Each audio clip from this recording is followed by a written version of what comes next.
Bismillahirrahmanirrahim. Alhamdulillahilladzi ja'ala al-'izza fi dhillah wal kathrata fil qillah wal ghina fil faqah. Ashhadu an la ilaha illallah wahdahu la syarika lah wa ashhadu anna sayyidana Muhammadan abduhu wa rasuluhu nabiyyur rahmah. Allahumma salli wa sallim ala sayyidina maulana Muhammadin manba'il ilmi wal hikmah wa ala alihi wa sahbihi wa zurriyyatihi wa atba'ihi alladhina salaku manhajah. Salatu wa salaman daimaini mutalazimaini ila qiyamis sa'ah, amma ba'du. Yang kita hormati dan kita cintai para habaib dan para alim ulama, para asatidz, muhibbin, hadirin hadirat rahimakumullah. Pertama-tama terlebih dahulu kita panjatkan syukur yang setinggi-tingginya kehadirat Allah Subhanahu wa taala yang pada malam ini mengumpulkan kita di majelis yang penuh berkah dan rahmatnya ini. Salawat dan salam keharibaan junjungan kita Rasulullah wa Habibillah Nabi besar Muhammad sallallahu alaihi wasallam dan kepada seluruh keluarga, para sahabat, zuriat dan pengikut beliau sampai hari kiamat nanti. Para muhibbin rahimakumullah, al-hikmatus sabi'ah wa tis'un minal hikamil ataiyah. Qala al-Imam Ahmad ibnu Athaillah Sakandari rahimahullah wa nafa'ana bi'ulumihi wa asrari. Hikmah yang ke-97 dari Al-Hikam, berkata pengarangnya Imam Ahmad ibnu Athaillah As-Sakandari, khairu awqatika waqtun tashhadu fihi wujuda faqatik wa turaddu fihi ila wujudi zillatik. Artinya, sebaik-baik waktu engkau ialah waktu yang engkau saksikan pada waktu itu adanya kefakiran engkau, dan dikembalikan engkau pada itu waktu kepada adanya kehinaan engkau. Nah, itulah terjemah hikmah yang ke-97 ini.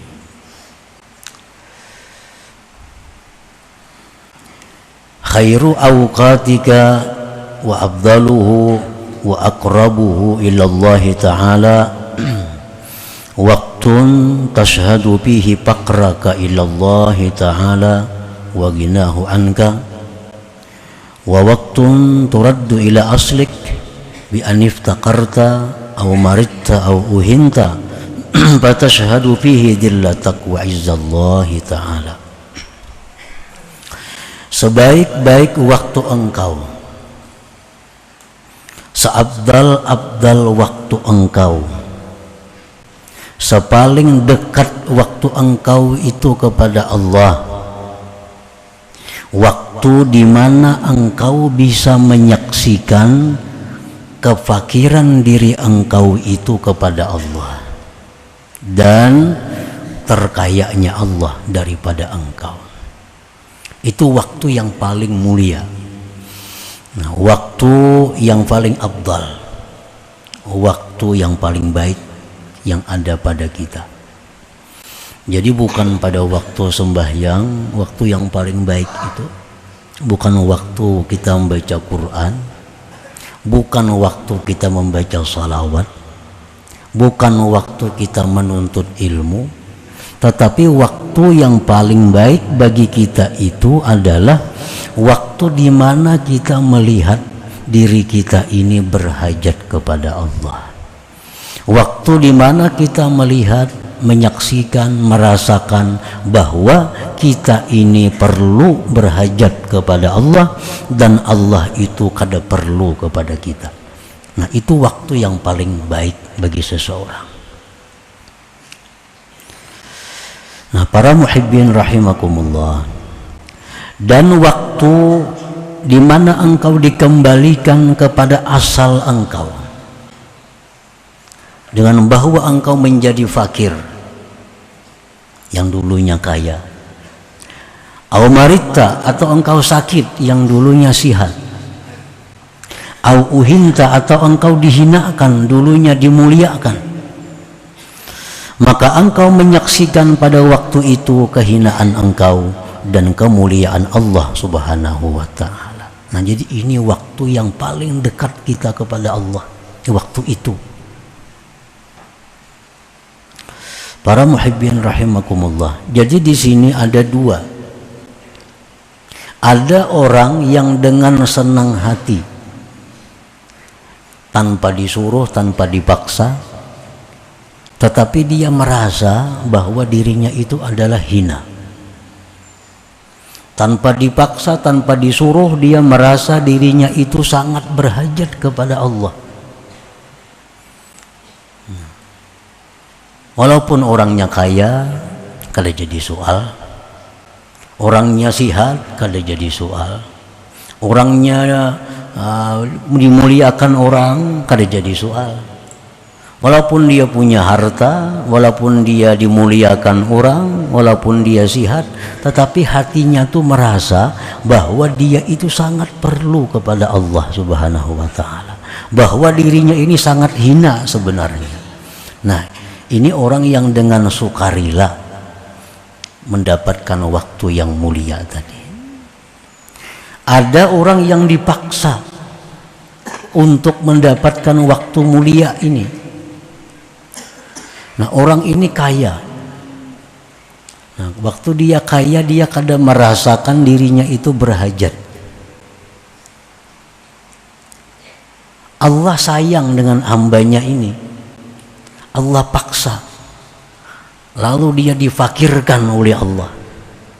Dengan difakirkan itu, lalu dia sadar bahwa dia hina, bahwa dia fakir kepada Allah. Nah, ini orang terpaksa. Waktu dia sihat, dia lupa kepada Allah. Waktu dia sihat, dia merasa kada perlu pertolongan Allah.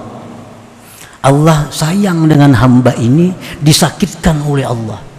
Begitu dia sakit, sadar, oh ternyata aku perlu perlindungan Allah, ternyata aku perlu anugerah Allah.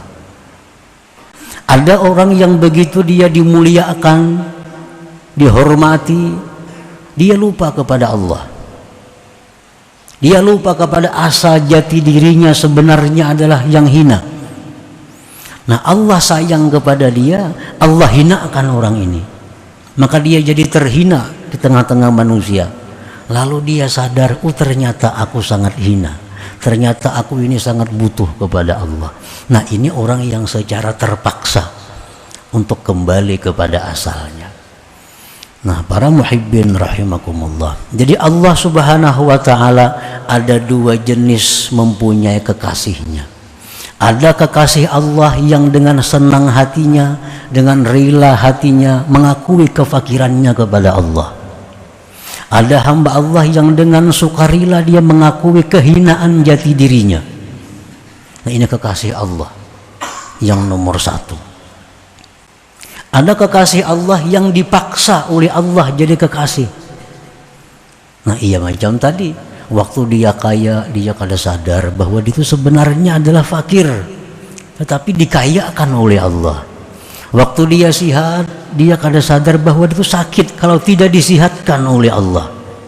Waktu dia mulia, dia kada sadar sebenarnya dia hina kalau tidak dimuliakan Allah. Nah, ini orang dipaksa oleh Allah untuk jadi kekasih Allah. Nah, para muhibbin rahimakumullah, tinggal kita yang memilih hendak jadi terpaksakah atau jadi yang sukarela kah? Kalau kita hendak jadi sukarela, jadi kekasih Allah, nah sebelum Allah mengembalikan kita kepada asal kita, kita sadar. Nah, kita sadar, jangan sampai ditarik Tuhan harta hanya sadar, jangan sampai. Jangan sampai ditarik Tuhan kesehatan hanya sadar, jangan. Jangan sampai ditarik Tuhan kemuliaan hanya sadar, jangan. Tapi di waktu kita kaya, di waktu sihat, di waktu mulia, kita sadar jati diri kita adalah sebenarnya hina. Sebenarnya adalah perlu kepada Allah Subhanahu wa ta'ala. Nah, para muhibbin rahimakumullah, jadi itulah waktu yang paling dekat diri kita kepada Allah pada waktu itu. Waktu kita ini merasakan jati diri kita sebenarnya adalah kita ini orang yang lemah, orang yang hina, orang yang miskin, orang yang sakit. Nah, di waktu kita menyaksikan diri kita demikian, maka itulah kita mendapat pahala yang sangat besar dari Allah Subhanahu wa ta'ala, dan merupakan jalan yang paling cepat untuk menuju kepada keridhaan Allah Subhanahu wa ta'ala. Nah, jadi ini termasuk dalam bagian tafakkur. Tafakkur. Ada hadis yang mengatakan bahwa tafakkur lebih afdal dari ibadah setahun. Tafakkur lebih afdal dari ibadah 70 tahun. Nah, tafakkur, merenungi bahwa diriku ini sebenarnya adalah hina, andai kata Allah kada memuliakan. Diriku ini sebagainya sakit, andai kata Allah tidak memberi kesehatan. Diriku ini sebenarnya adalah hina jikalau Allah tidak memuliakan. Nah, tafakkur seperti itu paling berharga, paling dekat kita kepada Allah Subhanahu wa ta'ala. Nah, para muhibbin rahimakumullah, jadi waktu yang paling afdal itu bukan waktu sembahyang, bukan waktu sujud, bukan waktu salawat, kada. Ternyata waktu yang paling afdal waktu kita menyadari yang demikian itu. Wa innama yakunu dzalik khaira waqtik wa afdalahu wa aqrabahu ila Allah li'annaka fi dzalikal waqti tasta'iddu likabuli nafahati rahmatillah wa madadihi wa hidayatihi wa taufiqihi wa aunihi. Kenapa? Sebabnya waktu yang demikian tadi merupakan waktu yang paling baik. Kenapa? Sebabnya waktu yang demikian tadi waktu yang paling afdal. Kenapa waktu yang demikian tadi waktu yang paling mendekatkan kita kepada Allah? Kenapa sebabnya? Nah, karena engkau pada itu waktu, karena engkau pada itu waktu, engkau siap, engkau mungkin, engkau ada harapan untuk menerima rahmat Allah, pertolongan Allah, hidayah taufik Allah Subhanahu wa ta'ala. Nah, itu sebabnya pada waktu kita merasakan bahwa diri kita ini hina, pada waktu kita merasakan bahwa diri kita ini miskin, nah di saat itu kita sebenarnya telah menerima rahmat Allah yang besar. Pada saat itu kita menerima pertolongan Allah yang sangat besar. Pada saat itu yang tidak didapatkan dalam waktu yang lain-lain. Nah, itu sebabnya kan ibadah yang dituju samuan rahmat Allah. Orang beribadah itu apa tujuannya? Supaya dapat rahmat Allah. Makin banyak rahmat yang didapat, maka ibadah itu makin mulia. Makin banyak rahmat yang didapat, maka ibadah itu makin afdal. Nah, di mana rahmat yang paling banyak tercurah kepada kita? Waktu kita merasakan bahwa diri kita ini ternyata hina, kada berdaya, jikalau tidak ditolong oleh Allah Subhanahu wa ta'ala. Nah, di saat itu nang rahmat itu kada kata-karan lagi datang kepada kita. Qala Allah Ta'ala, firman Allah Ta'ala, innamas sadaqat lil fuqara. Nah, orang sufi menafsirkan ini firman Allah, hanya saja sedekah itu untuk orang fakir. Kalau ahli fikih menafsirkan zakat itu hanya untuk orang fakir, miskin, kan? Itu hukum fikih. Tapi kalau orang sufi menafsirkan bahwa sedekah itu hanya untuk fukara, artinya apa? Bahwa pertolongan Allah, rahmat Allah itu diberikan Allah kepada orang-orang yang merasakan dirinya perlu kepada Allah. Nah, rahmat Allah, berkat Allah, pertolongan Allah itu hanya Allah berikan kepada orang-orang yang merasa dirinya itu membutuhkan Allah. Itu letaknya rahmat Allah. Jadi di waktu kita ini merasakan lemahnya diri kita, disitulah Allah akan memberikan kekuatan kepada kita. Di waktu kita merasa diri kita ini fakir, Allah akan memberikan kekayaan kepada kita. Innamas shadaqat lil fuqara. Wa qala ta'ala wa laqad nasarakumullahu bi badri wa antum adillah. Firman Allah, sungguh Allah telah menolong kalian di waktu perang Badar padahal kamu waktu itu hina. Perang Badar 17 Ramadan. Jumlah umat Islam 313 orang. Pasukannya 313. Unta cuma ada 70. Kuda hanya ada 2 kuda. Nah, ini satu pasukan yang lemah. Yang dihadapi siapa? Kufar Quraisy, kafir-kafir Quraisy yang membawa pasukan 1000 tentara. 100 kuda, 700 unta. Itu yang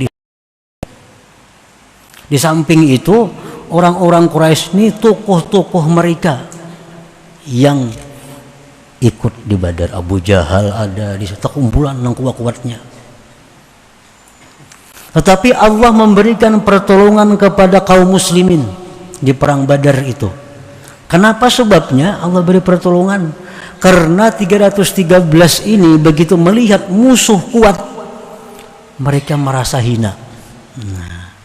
Mereka merasa hina.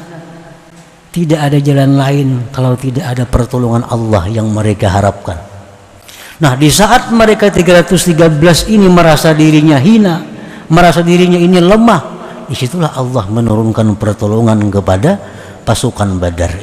Akhirnya apa? 1000 orang kafir kucang kacir bukahan. Nah, kada sedikit nang mati tokoh-tokoh Quraisy pada waktu perang Badar. Abu Lahab, Abu Jahal diantaranya. Abu Jahal diantaranya. Nah, ini contoh bahwa Allah memberikan pertolongan di saat kita merasa diri kita hina. Allah memberikan kita pertolongan saat merasa diri kita ini lemah, kada berdaya, kalau tidak ada pertolongan Allah Subhanahu wa ta'ala. Firman Allah Subhanahu wa ta'ala, subhanalladzi asra bi'abdihi laila. Maha suci Allah, maha suci Tuhan yang menjalankan dengan hambanya di malam hari dari Masjidil Haram ke Masjidil Aqsa, Isra Mi'raj. Nah, di sini Allah adalah menyebut hamba. Hamba itu berarti kedudukan aslinya seorang manusia. Kan hamba itu artinya hina. Ngaran hamba itu hina, lemah, kada punya apa-apa itu hamba. Hamba ini kalau becari seharian duitnya setor lawan tuannya, kada punya apa-apa. Nah, jadi Allah mengisrakan Nabi kita itu sebagai hambanya, bukan sebagai kekasihnya, bukan sebagai rasulnya, bukan sebagai manusia pilihannya, bukan sebagai manusia yang paling mulia, bukan sebagai manusia paling sempurna, kada. Tapi Allah memberikan Isra Mi'raj kepada Rasulullah sebagai hamba itu. Nah, jadi waktu Rasulullah dalam keadaan duka cita yang luar biasa, di saat itulah Allah memberikan Isra Mi'raj. Karena sebelumnya ada kisah pertama paman beliau Abu Talib wafat. Maka Abu Talib ini pendukung utama Rasulullah. Siapapun kada wani mengganggu Rasulullah semasa Abu Talib hidup. Abu Talib wafat. Rasulullah sedih. 3 hari atau seminggu Siti Khadijah wafat, yang 24 tahun bersama beliau mengorbankan segala hartanya untuk perjuangan Nabi, wafat. Sedih lagi Rasulullah. Sedih lagi Rasulullah. Berangkat ke Hunain, ke Taif, berangkat ke Taif mencari pertolongan, ternyata dilempar dengan batu. Pulang ke Mekah, sedih lagi Rasulullah. Nah, beruntun kesedihan Rasulullah itu, pecah hati beliau. Di saat itulah Allah berikan Isra Mi'raj, satu mukjizat agung yang pernah ada pada beliau. Nah, jadi di saat kita susah, di saat kita sedih, disitulah sebenarnya peluang rahmat yang diberikan Allah kepada kita. Nah, para muhibbin rahimakumullah, dalam sebuah hadis kudusi disebutkan, ujar Tuhan, kalau ikam mencari aku, carilah aku pada orang-orang yang pecah hatinya. Nah, kalau kita hendak mencari Allah Ta'ala, cari orang-orang yang pecah hatinya, yang sedih hatinya. Orang kesedihan, di situ ada Allah Ta'ala. Nah, kayak itu kasarnya. Kita disuruh menghilangi orang garing. Secara syariat menghibur orang garing, kita menghilangi itu kan. Nah, menghilangi orang garing itu bagus. Secara syariat menggembirakan si sakit. Tetapi pada hakikatnya kita menghilangi orang garing itu adalah mendulang rahmat Allah. Karena orang garing itu umumnya hatinya sakit. Waktu itulah Allah memberikan pertolongan kepada orang garing, dan kita berhilang dapat rahmatnya itu. Orang garing adalah yang suka hatinya, sakitnya sini, sakitnya sini, sakitnya sini, menangisnya. Nah, kita hilangi. Nah, di saat inya sakit, di saat inya susah, disitulah rahmat Allah datang kepadanya. Kita menghilangi, kita dapat rahmat Allah. Nah, di situ kita disuruh menghilangi para aulia, disuruh ziarah kepada orang saleh. Karena para aulia, para orang saleh itu 24 jam hati mereka kada pernah merasa kaya daripada Allah. Orang saleh, orang aulia itu 24 jam hati mereka selalu butuh berhajat kepada Allah. Nah, kita berhilang kepada mereka, di situ dapat rahmatnya. Nah, jadi kita kadang mengharapkan ilmunya, kadang mengharapkan doanya. Kita datang pun kepada mereka, Allah sudah menunggui di sana. Karena hati aulia itu hati yang selalu pecah, hati yang selalu butuh berhajat kepada Allah Subhanahu wa Ta'ala. Para muhibbin rahimakumullah. Wa aswa'u awqatika waqtun yagibu fihi faqruk wa zillatuk. Sedangkan sejahat-jahat waktu engkau adalah waktu yang hilang pada waktu itu kefakiran engkau dan kehinaan engkau. Waktu yang dimana kita kadang merasakan fakir, waktu dimana kita kadang merasakan hina, itulah paling jahat waktu kita. Walaupun sedang salat, walaupun sedang baca Quran, walaupun sedang bersalawat, tapi kalau hati kita saat itu merasa kita kaya, hati kita merasa mulia, nah maka baca Quran, salawat hilang tanpa ada maknanya. Waktu yang paling jahat yang ada pada engkau adalah waktu di mana engkau tidak merasakan kefakiran engkau kepada Allah. Waktu di mana engkau kadang merasakan berhajatnya engkau kepada Allah. Itu waktu yang paling jahat yang ada pada kita. Contohnya, keanistagonaita, seperti engkau merasakan kaya. Nah, hati kita ini kadang-kadang ada merasa kaya, merasa kada perlu siapa-siapa. Saat itu waktu yang paling buruk bagi kita. Andai kalau kita mati saat itu, mati dalam su'ul khatimah. Waktu di mana wastakbarta, engkau merasa besar diri engkau. wastaksarta engkau merasa banyak, wasta'zazta engkau merasa mulia. Nah, itu waktu yang paling buruk yang ada pada diri kita, waktu yang paling jahat. Kenapa waktu itu dikatakan waktu yang paling jahat? Li'annaka hina idin ba'idun 'anillahi ta'ala, ba'idun an rahmatihi wa 'aunihi wa hidayatihi wa taufiqih.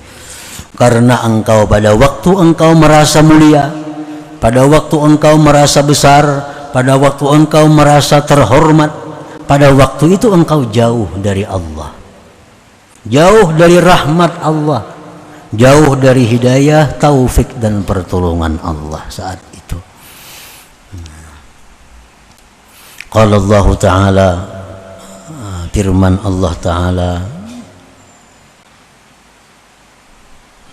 sa'asrifu an ayati alladzina yatakabbaruna fil ardi bighairil haqq.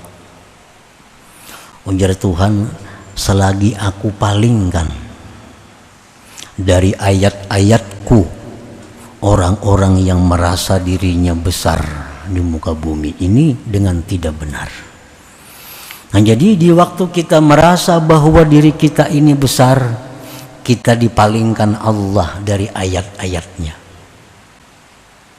sehingga kita kadang melihat kalau kita tuh berceramin, di balik ceraminnya kelihatan lagi, kada kelihatan lagi. Nah, begitulah orang-orang yang merasa dirinya besar itu ditutup Allah, ayat-ayat Allah. Kada bisa mengiktibar tentang kejadian-kejadian alam, kada bisa merasakan khusyuk dalam sembahyangnya. Kenapa? Karena dipaling Allah ayat-ayatnya daripadanya. Nah, di waktu kita merasa besar, merasa mulia, merasa kaya, merasa hebat, merasa pintar, merasa bujur, tertutup rahmat Allah kepada kita.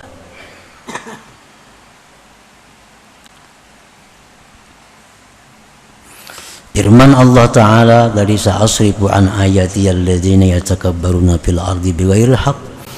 Wa qala ta'ala wa yawma hunain iz a'jabatkum kathratukum falam tughni ankum syai'a.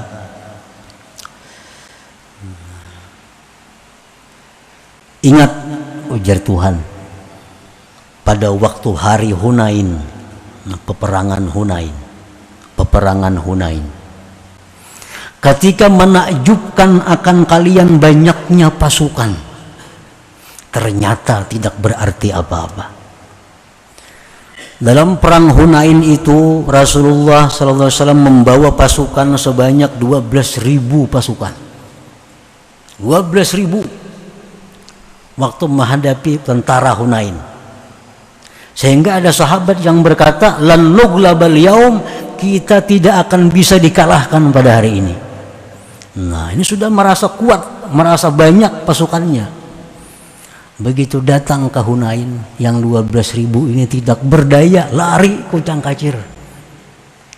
Nah, Allah mengingatkan, wa yauma Hunain, ingat ya Tuhan hari Hunain, iz a'jabatkum kasratukum, ketika menakjubkan akan kalian oleh banyaknya pasukan kalian, falam tughni ankum syai'a, tidak berarti, tidak berdaya. Nah, kenapa? Karena Allah akan memberi pertolongan. Walaupun banyak, kalau kita ditolong Allah, walaupun berisi dokter pribadi, ubat banyak, kalau kita ditolong Allah, tetap garing. Dokter pribadi 3 diisi, spesialis dalam ada, jantung ada, itu ada, tetap orang diranjang nak ada singgarakan, Allah akan menolong. Nah, jadi di waktu kita merasa besar, waktu kita merasa hebat, waktu kita merasa kaya, rahmat ditutup oleh Allah kepada orang itu. Namun kita kawani bakawan lawan orang yang ditutup rahmatnya oleh Allah Subhanahu wa Ta'ala. Nah, para muhibbin rahimakumullah, jadi itulah intinya ibadah. Ibadah itu intinya, sembahyang kewajiban bagi setiap kita. Tetapi kalau sembahyang itu kadang menimbulkan, kadang membuahkan perasaan tadi, maka sembahyang itu belum sampai kepada target yang sebenarnya. Mestinya orang tuh kalau sudah sembahyang mesti merasakan bahwa dirinya itu adalah hina, dirinya itu rendah, dirinya itu kada berdaya. Sembahyang tuh lihati gerak-geriknya, nang boleh dibaca ya Tuhan ini, ikam boleh berduduk macam ini, ikam boleh mengangkat tangan kayak ini, ikam boleh sujud nangka ini, ikam boleh baca salawat nang macam ini. Nah, sebenarnya kita sembahyang itu penuh dengan kehinaan, penuh dengan terpasung. Bergarak-garak, kada boleh, batal. Bacaan salah, batal. Nah, jadi sembahyang itu pada intinya adalah simbol dari kehinaan manusia. Nah, cuma kalau sembahyang itu kadang menghasilkan perasaan hina dalam diri kita, sembahyang kita belum maksimal ngarannya. Mestinya kita merasa hina dengan sembahyang itu. Karena orang yang selalu diatur itu orang hina. Nanti bos lawan tuannya, lawan budaknya. Ikam mulai jam 8 boleh keluar sampai jam 2. Nah, kan diatur tuh. Ikam boleh pakai pakaian ini, lain pada itu kada boleh. Ikam kada boleh ke rumah anu, ikam kada boleh ke itu, ke ini. Nah, dalam sembahyang itu kita diatur demikian. Sebenarnya itu pelajaran bahwa kita ini sangat hina. Kopiah kada boleh tekan kaning mandak. Berarti sujud didiriakan ditajak maka. Tasahud tangan diangkat telunjuk, yang terlalu angkat salah. Nah, diatur sehalus-halusnya. Sebenarnya kita sangat hina dalam sembahyang itu, sangat hina.